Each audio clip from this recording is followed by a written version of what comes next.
Hey, what's up guys? This is your boy Benzi, and today I'm bringing you my best build on, my most successful character.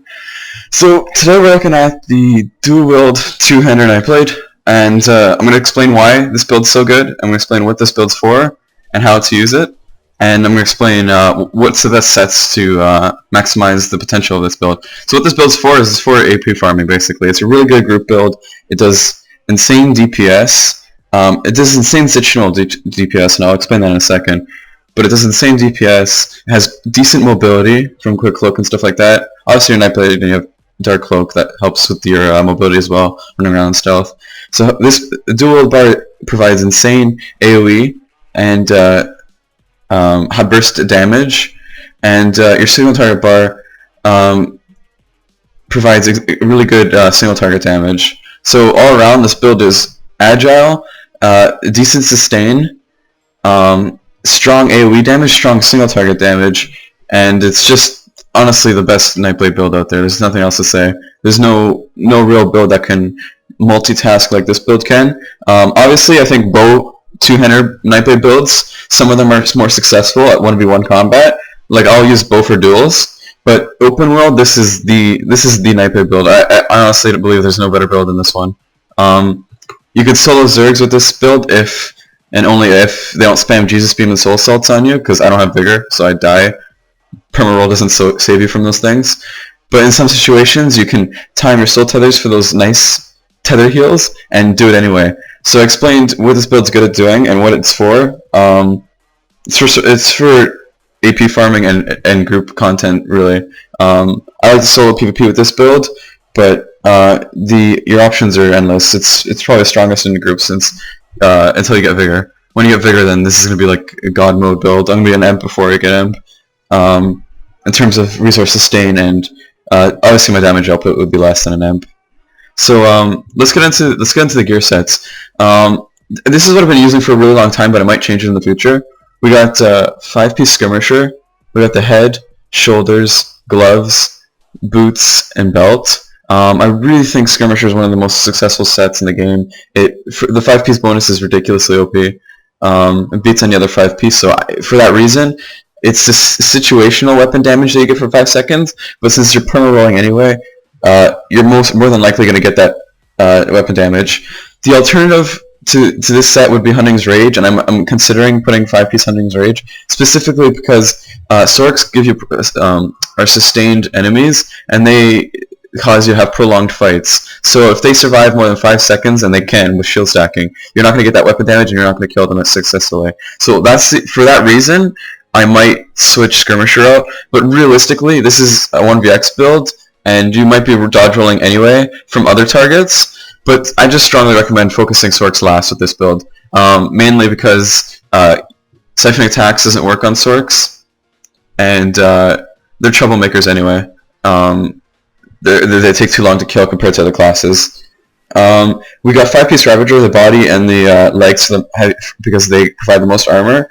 5-piece Ravager as well provides almost 600 weapon damage. Actually at V14 it provides 600 weapon damage for 10 seconds. And since I think your blood damage or bleed damage from dual wield axes causes Ravager to proc, your Caltrops causes Ravager to proc, and your Whirlwind causes Ravager to proc, and your Soul Tether causes Ravager to proc. So, I mean, realistically, if you're fighting like 5 people, you're probably going to get the proc permanently. You know what I mean? Especially if they're in your Caltrops. So for that being said, again, another situational weapon damage boost, but together you get over 1,000 weapon damage. And I say over 1,000 because Rally gives you 20% of 1,000, and that's going to be 1,200, not including the other weapon damage you have stacked up. Strongly recommend legendary weapons for maximum damage. Twin Sisters 2-piece stamina regen, really good 2-piece bonus, and you could buy them super cheap legendary. So strongly recommend that. Okay, they have crit on the as the traits, which isn't the best, but it really doesn't matter because you're using the axis for the bleed damage. Because bleed procs your siphoning attacks, and I'll explain that in a second. For two-hander, just get legendary two-hander, I guess. Master Sword would probably be the best. So that concludes my armor, and for the enchants, everything's stam. absolutely everything is stam, and reduce cost on your jewelry. For the race, I strongly recommend Imperial because the Red Diamond passive heals you very well, especially when seriously outnumbered. The alternative would be Red Guard because the Red Guard passive will return you stamina. So Caltrops specifically, if people sit in my Caltrops, I get healed as an Imperial. But if people sit in my Caltrops as a Red Guard, they'll return stamina because that's what this version of the passive is for Red Guard. Sorry, they return stamina on melee hits rather than health. So those two classes are optimal, and really you shouldn't use anything else. So Caltrops. So like I said, this build's good for two things: insane single target DPS and AoE DPS. So what you want to do with the AoE DPS is have Siphoning Attacks active. Yeah, it reduces your spell damage and weapon damage by 17%, but basically you have infinite resources depending on how many people you're fighting.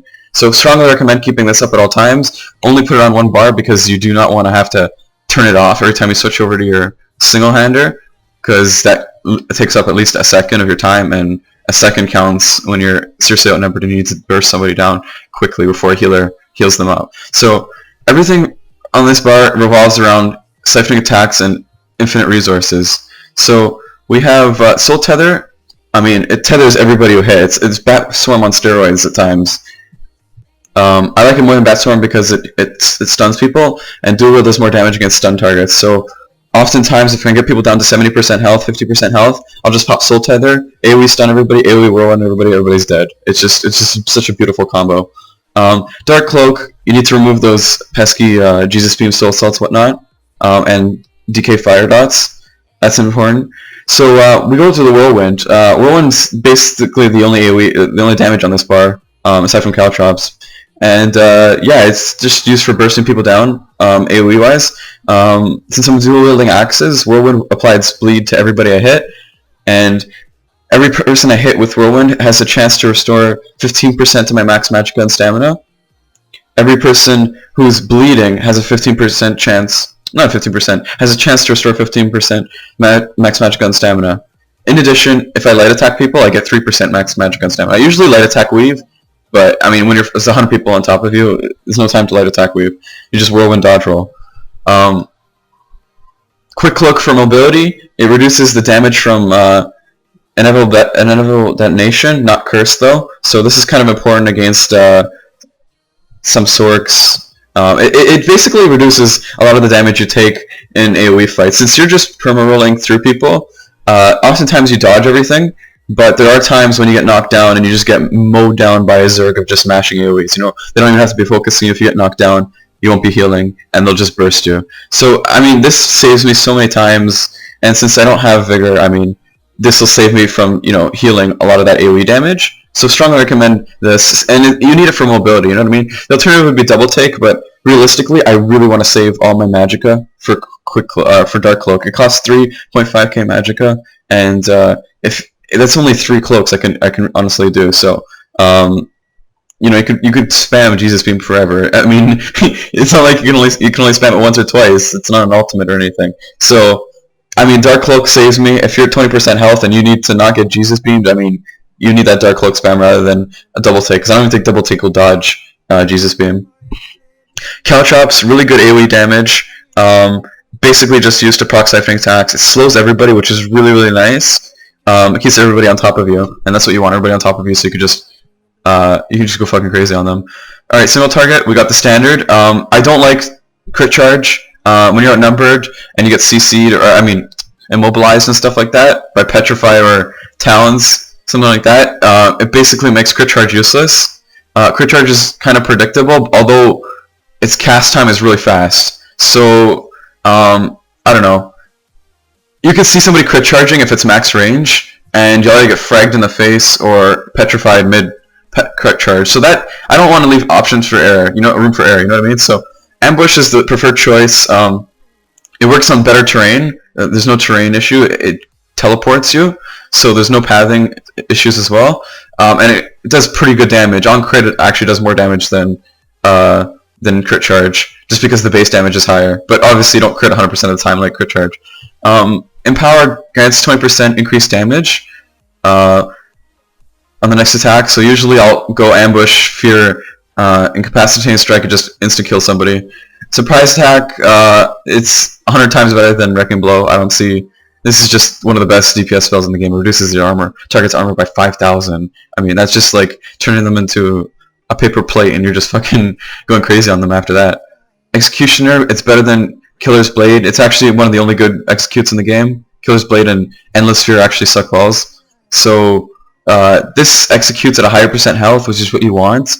Because if you have to wait for a specific 20%, 25%, I mean, if they're 1 health over it, you just wasted your impale, and they're probably healed to full now. You know what I mean? Like, in the heat of the moment, Execute and Jesus Beam are the only ults that actually, the only executioners that actually, you know, execute your target when needed. You know what I mean? If somebody's at 10% health, my surprise attack will do the job. It's 15%, surprise attack will do the job. 20%, you know, maybe depending on how much health they have, I'll need to execute with like Impale or Endless Fury. But I mean, realistically, you know, why not just use Executioner? Such a better better execute. Mass Hysteria, it's pretty self-explanatory. It's really, really good at keeping you alive. It's like your only tanking spell. It reduces people's movement speed and damage output. So basically, if you fear a couple people, you can ensure that their damage is going to be reduced and you won't get melted. Stats, I forgot to mention 22-15 stamina recovery on my Dual Wield. Without siphoning attacks, we have 2366 weapon damage. That goes to about 3900 when everything procs. And everything, I mean Skirmisher and Ravager. And I don't know what weapon damage is. I think it's like, I don't know, it's at least 32 when Ravager and Skirmisher procs. 1974 regen on my, what do you call, 200 bar. Let's quickly get into champion points. Okay, so Steed, we got 10 into spell resistance. I put 10 or 5 like into things I kind of want but I don't need. So I kind of want spell resistance. I'm not wearing Nern, so it doesn't really scale that well. We got 20 into resistance. I really don't want to get crit by people. 27 into hardy, very important. Freaking nerfs all magica damage in general. 15 into elemental. This is these stack separately, so I don't know. I mean, this works more against DKs, and this works more against Sorks, Templars, and stuff like that. But, so I guess that's why you should probably get both, just so you can actually mitigate some DK damage. 10 into quick recovery, you want that increased healing effectiveness. And there's really no passive in here that I really want, other than, like, Unchained or something like that, but I don't have 120 red points. I only have 75 or something like that. So, I mean, the 75 passives aren't that good. They're okay. Green Tree, we have 5 into Warlord, 5 into Magician, decrease those magic costs, the stamina cost by a bit. 37 into stamina recovery, that's why I have such high recovery. 5, I should probably put more into Arcanist, but it's whatever. And 30 into Tumbling, since this is a from a roll build, it's kind of important. Here in Ritual, we have 30 into Precise Strikes, 51 into Mighty. 1 into Piercings, I hear it doesn't work, so I'm going to just trust my guildies. They 3-craft a lot, so I'm going to assume that's right.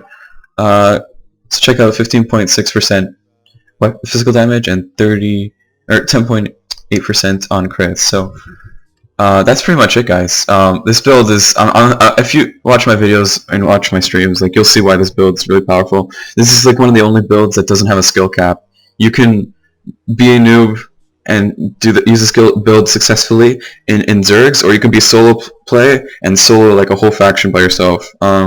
Obviously, it's not likely you're going to kill all those people if you're soloing a whole faction, but that's what I'm saying. I'm saying that if you master this build, or you try to master this build, the capabilities are insane. There's no build that can 1vx like this one can, specifically because you have infinite resources and really good damage.